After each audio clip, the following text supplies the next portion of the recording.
The myth of Eurydice and Orpheus is one of the famous and beloved Greek myths, a myth about love and passion, and also about the weaknesses of human spirit. Orpheus Apollo's son. Orpheus was the son of Apollo and Calliope, the muse. Apollo gave his son a lyre and taught him how to play. Orpheus did it such perfection that even Apollo was surprised. It is said that nothing could resist his music and melody, neither friends, nor enemies, nor beasts. Even trees and rocks were entranced by his music.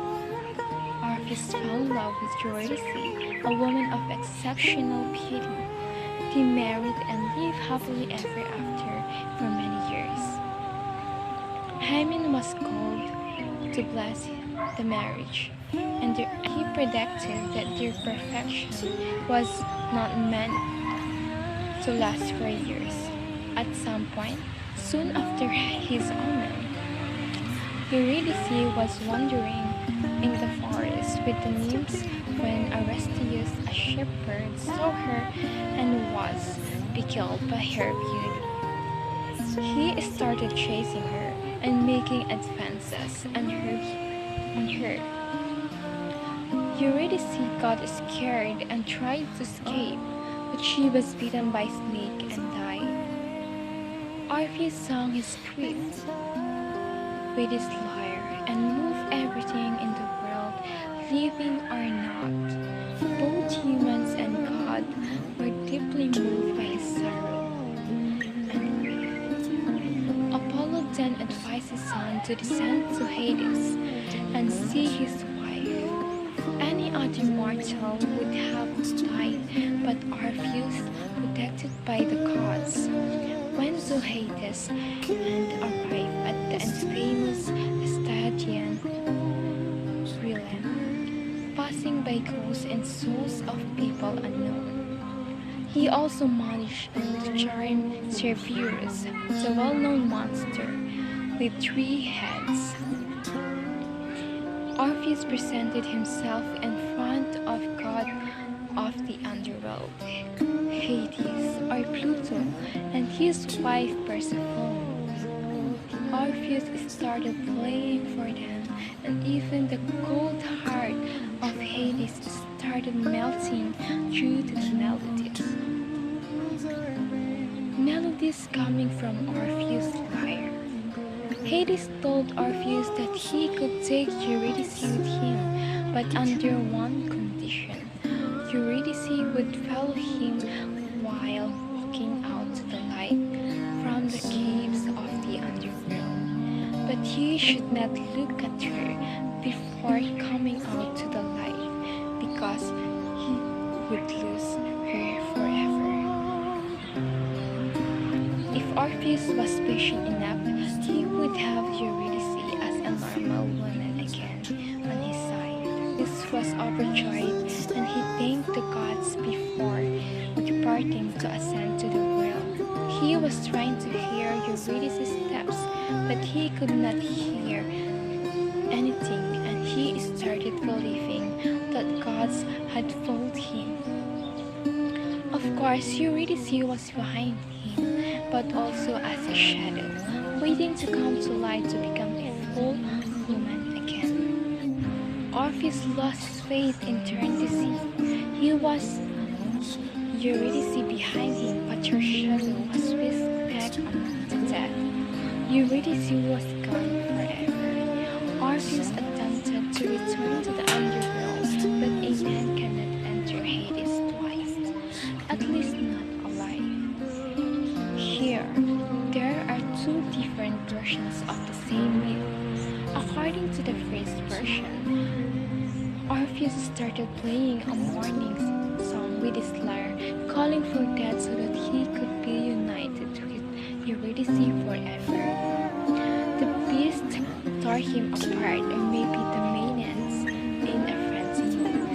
According to another version, Zeus decided to strike him with lightning because Orpheus would reveal the secrets of the underworld to the humans.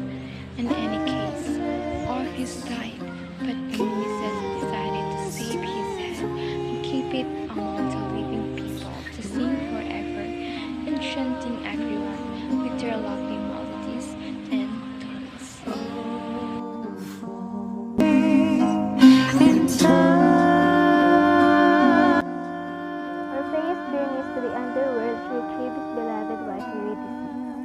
As is the case with myths in general, the events and characters in this myth can be interpreted symbolically.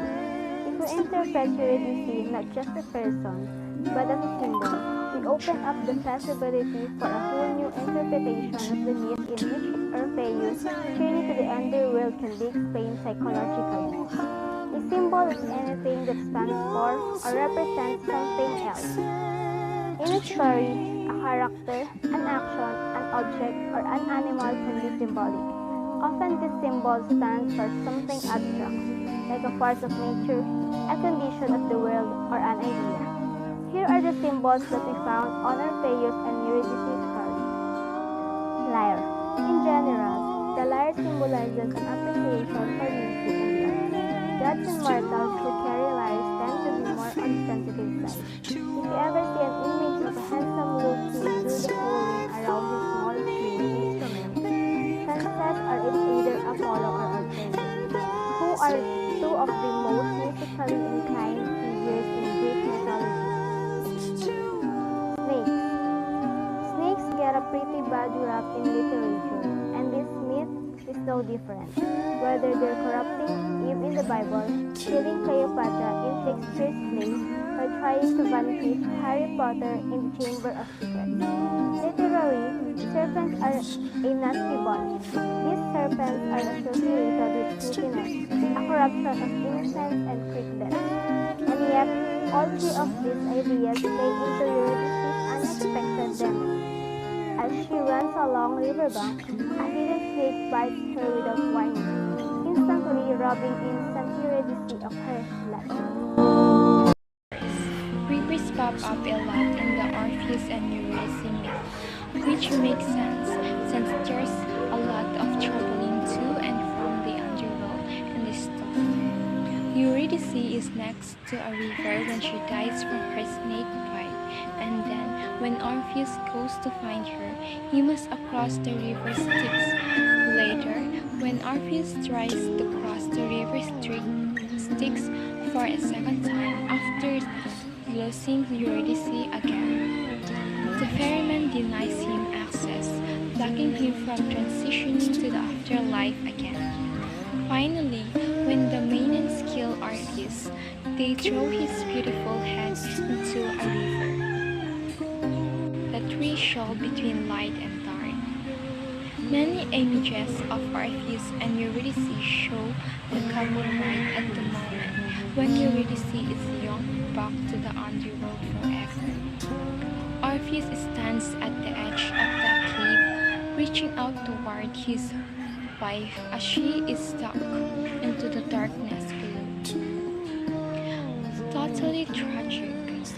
The division between light and dark is packed with ideas about life, death, happiness, and sadness. When Orpheus enters underworld, Virgil describes it as a place of great darkness. In addition to meaning depressing and gloomy, he also means that the underworld is quiet, literally very dark. It's hard to make out shapes, and everything has sort of a dull, dead color to it. Thus, the absence of light corresponds to the absence of the happiness.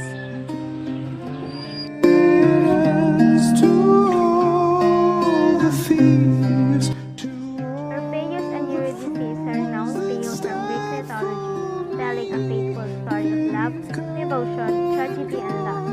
It has been an inspiration through the ages with a myriad of adaptations and retellings even to modern day. Orpheus and Eurydice's tragic love story implies or shows the importance of trust on today's era. Trust is important in relationships because it allows a person to be more open and giving. If you trust your partner, you are more likely to be forgiving of their shortcomings or behaviors that irritate you because overall, you believe in them and know they have your back.